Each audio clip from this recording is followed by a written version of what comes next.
Across the middle of Ireland, there's a line of passage tombs going from Knocknarea in County Sligo in the west to the Boyne Valley tombs in County Meath in the east.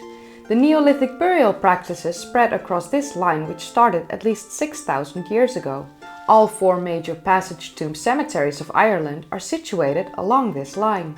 My name is Kaylee and today we are returning to County Sligo in Ireland. This time we will look at another megalithic cemetery in this county named Carrowkeel. Carrowkeel is one of the four major passage tomb cemeteries in Ireland, the other three being Brunaboyne, Loughcrew and Carrowmore. I've covered Loughcrew and Carrowmore and I made a video about Newgrange in the Brunaboyne. These videos can be found in the playlist in the description down below. Carrowkeel is near the village of Castle Baldwin, spread out across the highest summits of the northern ends of the Brickleaf Mountains. The river Unshin connects Carrowkeel at Lough Arrow to Carrowmore in the Ballysadder Bay. The name Brickleaf translates to Speckled Mountain. Speckled can mean a lot of things in Old Irish, including a magic portal.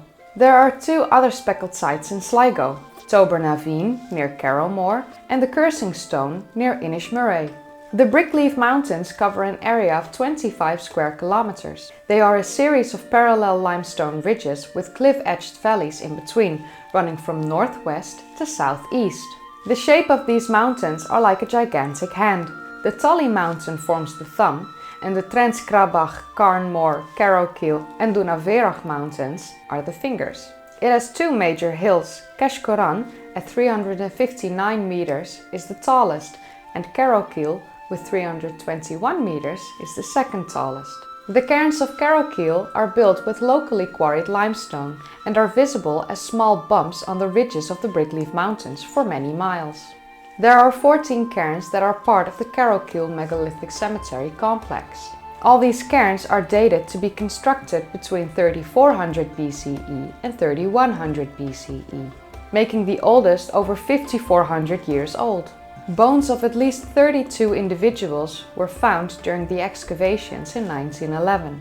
But most bones that were found during these excavations were thoroughly burned and broken, making them unrecognizable. To the west of the Carrowkeel complex there are another 6 cairns towards the caves of Keshcoran, and on the summit of the Keshcoran mountain is a cairn known as the Pinnacle. I will be making a video about Keshcoran, its caves and its cairn in the future. Carrowkeel was excavated by a team led by Robert Alexander Stewart McAllister. This team included his father, Alexander McAllister, Edmund Clarence Richard Armstrong from the National Museum, and botanist Robert Lloyd Prager. Unfortunately, Carrowkeel was excavated in a very rushed and unsympathetic manner, using dynamite, leaving multiple cairns in a ruinous state.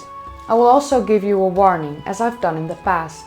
I implore you to not climb on these monuments. Not only can you get seriously hurt, but you could destroy a piece of history that is unrepairable. Visitors are asked to not take anything in or outside the tombs with them. Irish folklore speaks of a curse if you were to damage or disrespect any of these tombs. You don't want that bad luck, so you've been warned.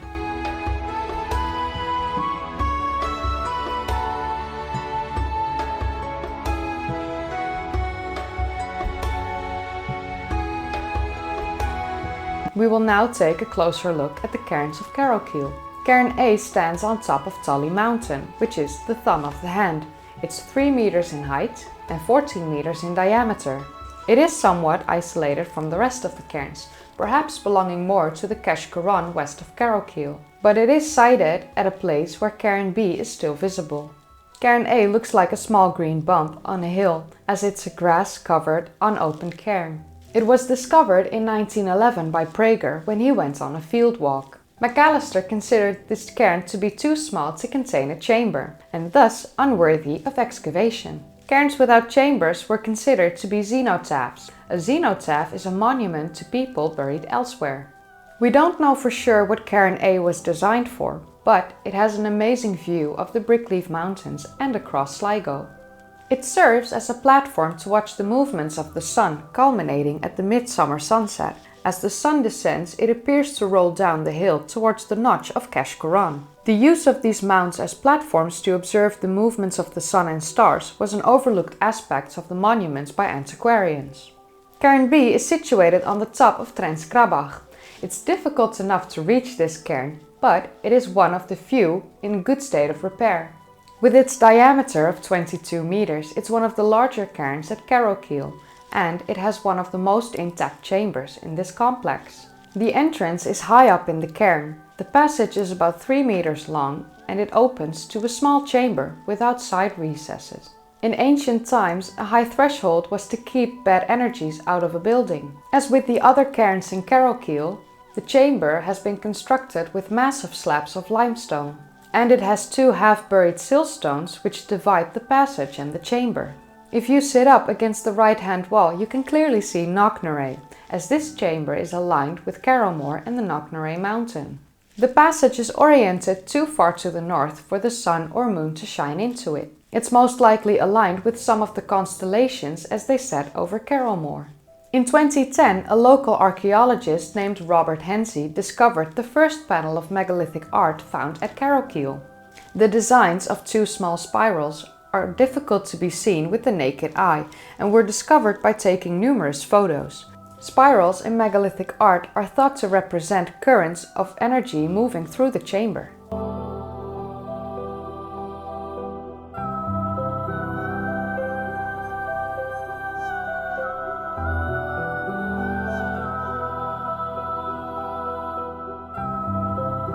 Cairn C is known as the Leprechaun's House, although the myth behind the name has long been forgotten. It's situated on the east side of the Brickleaf Gap. It's in a ruinous state, but still visible from a distance. It's about 22 meters in diameter, and the large cruciform chamber has since collapsed and filled with rubble. Before it collapsed, the light of the sunset would reach into the passage and chamber in early May and early August. A field wall using stones of the cairn was built across the top of this monument. Cairn D is to the south of Cairn C. It's in a ruinous state and almost completely reclaimed by the bog. There's very little left, with only some cairn stones scattered around. Most of the chamber and passage stones are displaced or missing. Cairn E is unique amongst the tombs of Carrowkeel. It's somewhat of a hybrid between a court tomb and a passage tomb. It's 35 meters long and 10 meters wide, and it's quite striking in its shape and volume, adding greatly to the mystery of Carrowkeel Megalithic Cemetery by its presence. It's situated on the ridge called Carn Moor, about 310 meters above sea level. A roofless passage and cruciform chamber are situated on the northern end of the cairn. The chamber and passage are aligned to Queen Mav's cairn on top of Knocknarea Mountain, some 25 kilometers away. When you're sitting on the back of the chamber, the remaining stones of the entrance frame the Knocknarea Mountain perfectly. The 2 small side chambers still have their roofing slabs, but all other roofing slabs are missing. The cairn is composed of splintered chunks of limestone, and in the 1911 excavation they found a small secondary schist in the body of the cairn, most likely dating from the Bronze Age. The south end of Cairn E houses the court structure, which faces the midwinter sunrise. It's built of massive limestone slabs up to 4 meters long. The growth of bog over the entrance suggests that the monument fell in disrepair long ago. This could be the result of tribal struggle during Neolithic times. There is a tale of such a struggle happening just across the lake, known as the Battle of Moytura. The court is currently full of stones that were taken out of the monument by the excavators in 1911. But it would be well worth another excavation and possible restoration. This unique cairn deserves to be restored in its former glory. Just 200 meters south of Cairn E is Cairn F, which is the largest and most important structure at Carrowkeel. With a diameter of 26 meters, it used to be between 10 and 8 meters high. By the time McAllister arrived to excavate, the roof had already collapsed and the chamber had filled with cairn material. A huge lintel had cracked under the enormous weight of the roof, and the massive 4-ton weighing capstone had fallen inside and laid on its edge. The work crew broke the capstone and removed it to make room for excavation. The cairn has a very large chamber built from massive limestone slabs. The large chamber has 5 compartments, 2 side chambers on each side and an end chamber. There was a fallen standing stone of 1.5 meters long inside the chamber. Macalister estimated the original height of the roof to be about 5 meters.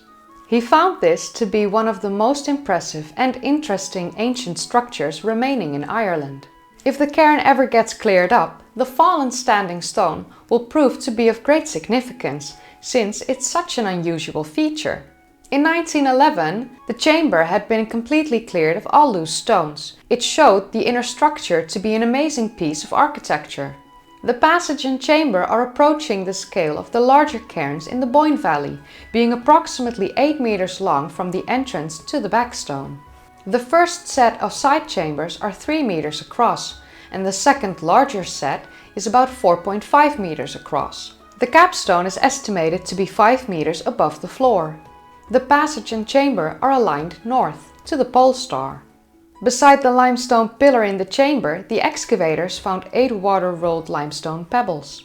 You can see the excavation drawing here, but unfortunately, over time the passage and chamber are both completely caved in and filled with cairn material. It's a sad sight for visitors to see such a majestic structure in such a neglected state.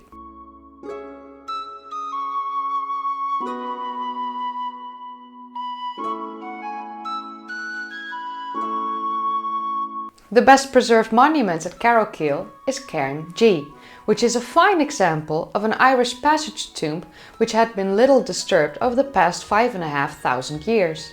Cairn G was discovered by Prager in 1897. It's also the first monument you see when you enter the car park.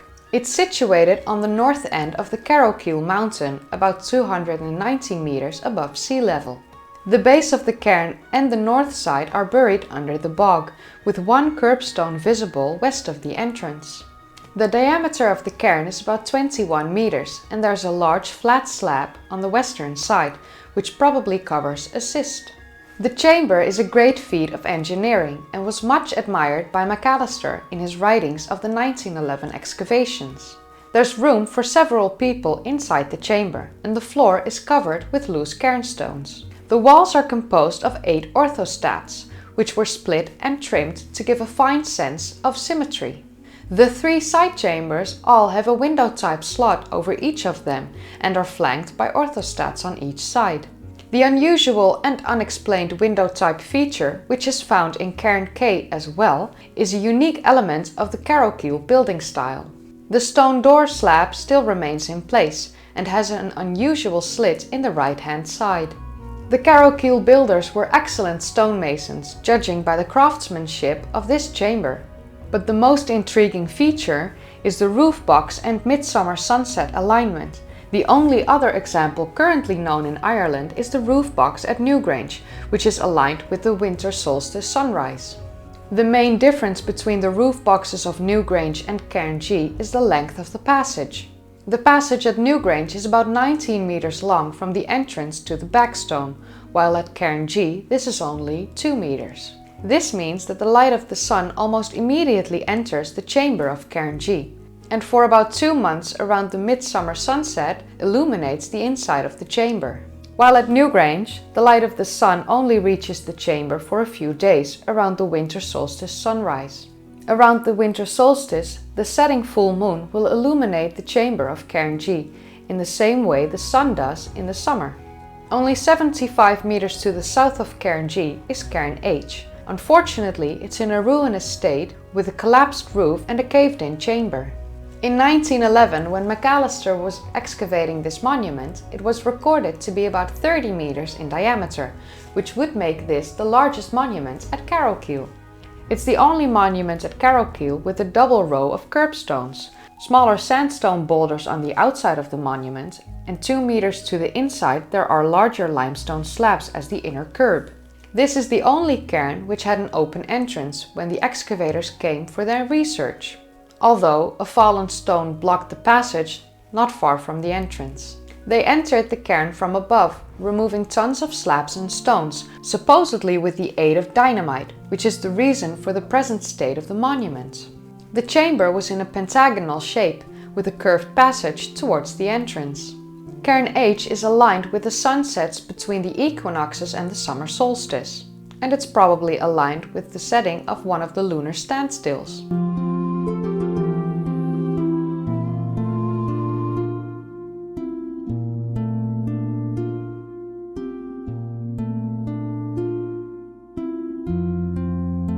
On the highest part of the Carrowkeel mountain is Cairn K, just 300 meters south of Cairn G and H. It's an excellent example of the early classic cruciform chamber, although the stones inside the chamber are badly cracked. Cairn K has a diameter of 21 meters and it's about 6 meters in height. It's completely surrounded by a thick layer of bog, which has covered the curbstones surrounding the base of the cairn. The north face and entrance used to hold chunks of white quartz. Unfortunately, these are no longer visible due to the fact that visitors have stolen them over the years. To enter the cairn, you must crawl through a small square opening to reach the 6-meter long passage. The passage leads you into a cruciform chamber with a beautiful corbelled roof over 3 meters in height. The lintels over the 3 side chambers are cracked. The structure, built from slabs of limestone, is well designed and the interior of the chamber remains dry after 5,500 years. In the back of the right-hand side chamber is a triangular shaped stone with a pointed top, which is known as the Croagh-Patrick stone. This is due to the fact that it has a similar shape as the Croagh-Patrick mountain 75 kilometers away, which can be clearly visible on a good day. The chamber and passage are oriented directly to Queen Mav's cairn on the Knocknarea mountain. It's oriented too far north for the sun or moon to have shine directly into the chamber or passage. A few meters east of Cairn K is a small stone cist or box, which was originally covered with a large stone slab. The door slab is oriented to Knocknarea. The shattered remains of the capstones are scattered around the entrance. This is an indication of a treasure hunt from before the excavations in 1911. The lack of weathering on the slabs in the chamber suggests that the capstone was smashed quite recently, possibly in the 1800s. The lack of weathering on the slabs from the chamber suggests that the capstone was smashed quite recently, possibly somewhere in the 1800s. This structure may be a younger version of the chamber at Listogiel in Carrowmore, which we spoke about in a previous video. Cairn L is an unexcavated structure only a few meters away from Cairn K. There are no visible remains of a chamber or a passage, and it was looked at in the 1911 excavations, but it was decided that it wouldn't repay the efforts of opening it up. There are only a few slabs of limestone still left in the cairn, which suggests the presence of a limestone chamber or cist. The cairn is covered by peat, so it's difficult to exactly measure the size, but it's thought to be 19 meters in diameter and it used to be around 5 meters in height. It's nearly as big as Cairn K, and although the top of Cairn K is higher, Cairn L is built on the highest elevation. A few hundred meters to the south of Cairns K and L is Polnagollum. It's a large natural cavity where the ground has caved in on a fault line. This massive hole in the top of the mountain formed when the roof of an underground cavern collapsed. It's a beautiful place with small trees, grass and ferns. The name of this cave, Polnagollum, means pigeonhole or dove hole. Unfortunately, this is all the information I could find. 300 meters southeast of Polnagollum is Cairn M, and it's difficult to find due to the fact that there's not much left of it. It's situated where the ground begins to rise again. A few remaining stones of the passage and chamber indicate that it's aligned to the cairn on top of the Cashcoran mountain. McAllister considered it to be ruined to the base, so it was never excavated. The cairn is about 8 meters in diameter and it has a small cruciform chamber without capstones. Cairn N is just south of Cairn M, on a slightly higher elevation. It's almost completely destroyed with only some stones of the curb and passage still remaining. On Dunaverach mountain we have Cairn O. It's about 20 meters in diameter and contains a tiny pentagonal shaped chamber. There's room for only one person in the chamber, and it was most likely not intended for people but only intended for burials. The orientation of this chamber is directed towards Loughcrew on the east coast, possibly linking the monuments at Carrowkeel with the monuments at the Boyne Valley. Cairn O overlooks the Neolithic village on the plateau below as well. South of Cairn O, on the highest point of the Dunaverach mountain, we have Cairn P. McAllister says he spent a few hours digging at Cairn P, but gave up, concluding that this mound is a cenotaph. However, the cairn doesn't look disturbed enough for them to have dug deep enough to stumble upon anything. It's about 9 meters in diameter with a well-constructed foundation composed of 4 boulders. The largest and oldest known prehistoric village in Ireland is situated on the limestone plateau of Dunavirrach mountain. The land is privately owned, so permission must be asked before going there, although the owner is on the mountain a lot herding his sheep. The mountain is shaped like a giant ship and points directly towards Knocknarea. The plateau has been known as the Stone Age village since Macalister had surveyed it in 1911. He counted approximately 40 circles, which were the foundations of huts. Unfortunately, he never got around to excavate at this site, so it was never confirmed to be from the Neolithic. It is recorded that the army of Red Hugh O'Donnell camped here many times during the 9 Years' War between 1592 and 1601 AD. It was suggested that these circles may have dated from this time. But in 2003, archaeologist Stefan Berg surveyed and excavated the area as part of a trial excavation, placing the village to be from the early Neolithic with the discovery of a flint knife. The excavations took place over a few weeks. 3 huts were selected from different parts of the plateau. 6 by 1 meter trenches were dug. All 3 sites that were excavated held items from the Neolithic and Bronze Age. The flint knife, as it was freshly excavated, can be seen here. To find such a magnificent piece thousands of years after it had last been used must be an incredible feeling. The knife had been dated to be from 3200 BCE.